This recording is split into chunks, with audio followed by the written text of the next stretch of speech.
پھر تم وہی ہو کہ اپنوں کو قتل بھی کر دیتے ہو اور اپنے میں سے بعض لوگوں پر گناہ اور ظلم سے چڑھائی کر کے انہیں وطن سے نکال بھی دیتے ہو، اور اگر وہ تمہارے پاس قید ہو کر آئیں تو بدلہ دے کر ان کو چھڑا بھی لیتے ہو، حالانکہ ان کا نکال دینا ہی تم پر حرام تھا۔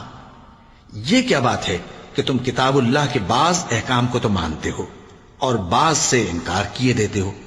تو جو تم میں سے ایسی حرکت کریں ان کی سزا اس کے سوا اور کیا ہو سکتی ہے کہ دنیا کی زندگی میں تو رسوائی ہو اور قیامت کے دن سخت سے سخت عذاب میں ڈال دیے جائیں، اور جو کام تم کرتے ہو اللہ ان سے غافل نہیں۔ یہ وہ لوگ ہیں جنہوں نے آخرت کے بدلے دنیا کی زندگی خریدی، سو نہ تو ان سے عذاب ہی ہلکا کیا جائے گا اور نہ ان کو اور طرح کی مدد ملے گی۔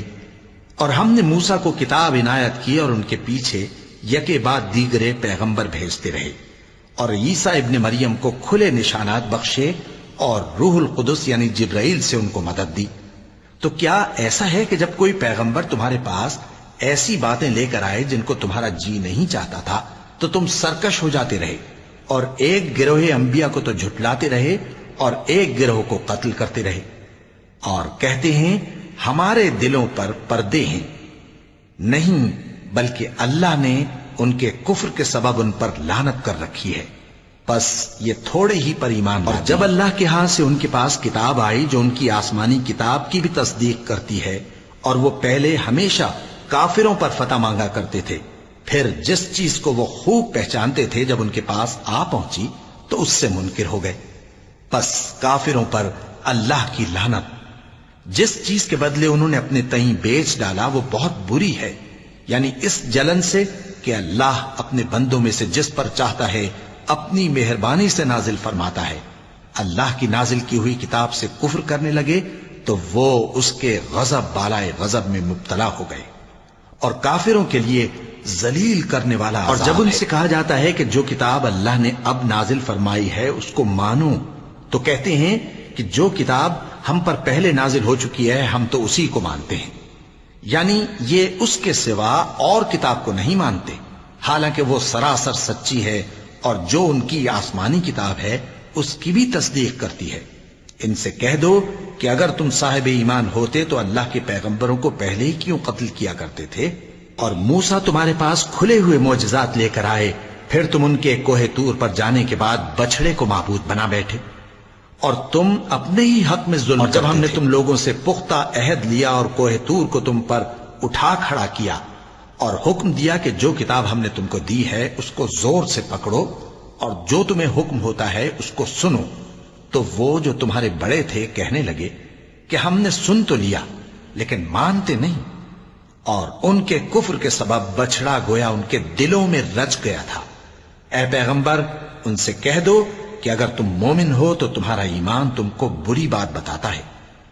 کہہ دو کہ اگر آخرت کا گھر اور لوگوں یعنی مسلمانوں کے لیے نہیں اور اللہ کے نزدیک تمہارے ہی لیے مخصوص ہے تو اگر سچے ہو تو موت کی آرزو تو کرو، اور ان اعمال کی وجہ سے جو ان کے ہاتھ آگے بھیج چکے ہیں یہ کبھی اس کی آرزو نہیں کریں گے، اور اللہ ظالموں سے خوب واقف ہے۔ اور ان کو تم اور لوگوں سے زیادہ زندگی کے حریص دیکھو گے، یہاں تک کہ مشرکوں سے بھی بڑھ کر۔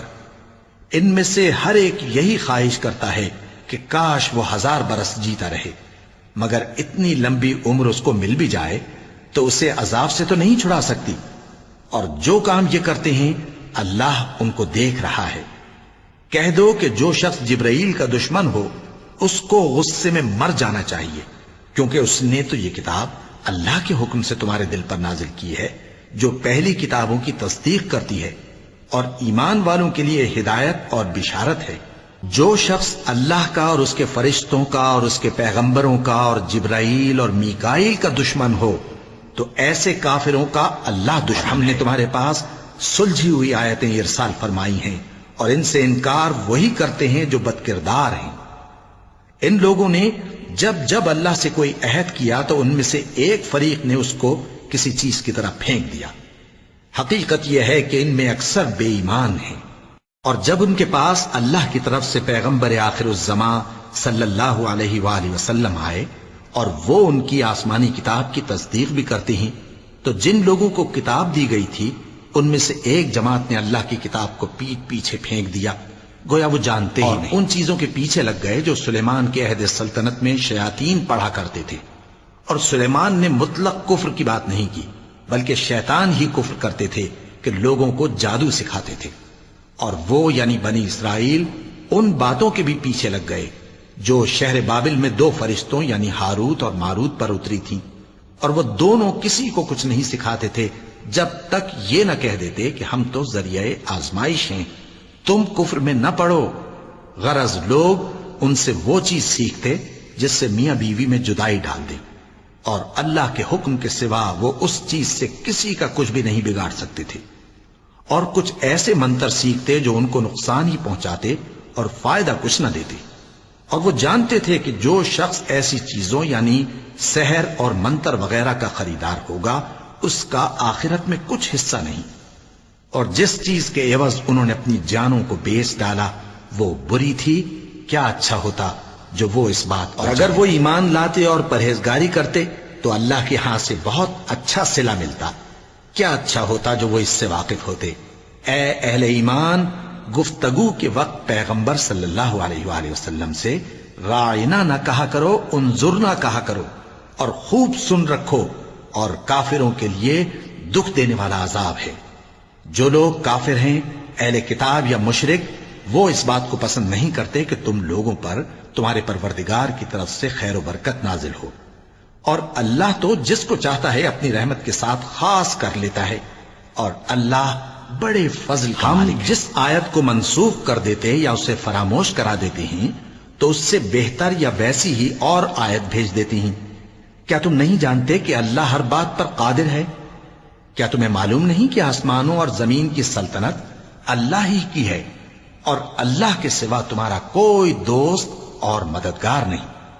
مسلمانوں، کیا تم یہ چاہتے ہو کہ اپنے پیغمبر صلی اللہ علیہ وآلہ وسلم سے اسی طرح کے سوال کرو جس طرح کے سوال پہلے موسیٰ سے کیے گئے تھے؟ اور جس شخص نے ایمان چھوڑ کر اس کے بدلے کفر لیا تو یقیناً وہ سیدھے رستے سے بھٹک گیا۔ بہت سے اہل کتاب اپنے دل کی جلن سے یہ چاہتے ہیں کہ ایمان لا چکنے کے بعد تم کو پھر کافر بنا دیں، حالانکہ ان پر حق ظاہر ہو چکا ہے۔ تو تم معاف کر دو اور درگزر کرو یہاں تک کہ اللہ اپنا دوسرا حکم بھیجے۔ بے شک اللہ ہر بات پر قادر ہے۔ اور نماز ادا کرتے رہو اور زکوٰۃ دیتے رہو، اور جو بھلائی اپنے لیے آگے بھیج رکھو گے اس کو اللہ کے ہاں پالو گے۔ کچھ شک نہیں کہ اللہ تمہارے سب کاموں کو دیکھ رہا ہے۔ اور یہودی اور عیسائی کہتے ہیں کہ یہودیوں اور عیسائیوں کے سوا کوئی بہشت میں نہیں جانے کا۔ یہ ان لوگوں کے خیالات باطل ہیں۔ اے پیغمبر، ان سے کہہ دو کہ اگر سچے ہو تو دلیل پیش کرو۔ ہاں، کیوں نہیں؟ جو شخص اللہ کے آگے گردن جھکا دے یعنی ایمان لے آئے اور وہ نیکوکار بھی ہو تو اس کا صلہ اس کے پروردگار کے پاس ہے، اور ایسے لوگوں کو قیامت کے دن نہ کسی طرح کا خوف ہوگا اور نہ وہ غمناک ہوں گے۔ اور یہودی کہتے ہیں کہ عیسائی رستے پر نہیں، اور عیسائی کہتے ہیں کہ یہودی رستے پر نہیں، حالانکہ وہ کتاب الہی پڑھتے ہیں۔ اسی طرح بالکل انہی کسی بات وہ لوگ کہتے ہیں جو کچھ نہیں جانتے یعنی مشرک۔ تو جس بات میں یہ لوگ اختلاف کر رہے ہیں اللہ قیامت کے دن اس کا ان میں فیصلہ کر دے گا۔